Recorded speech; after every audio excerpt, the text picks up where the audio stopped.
Welcome to Luca and Miguel. Enjoy the video. You start by verifying which Office edition and business you have. This determines the correct activation flow. Once done, copy the new 25-character product key to your clipboard so you won't mistype it. Make sure all Office apps are closed and save any documents. You'll run commands with elevated rights.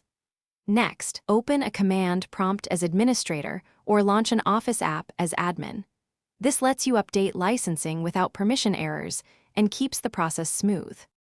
You'll now replace the current key using the Office Software Protection Platform script. First, open an elevated command prompt or PowerShell and change directory to the Office installation folder that matches your business. Then run OSP VBS/IMKey, followed by your 25-character key. This inputs the new product key into the licensing system.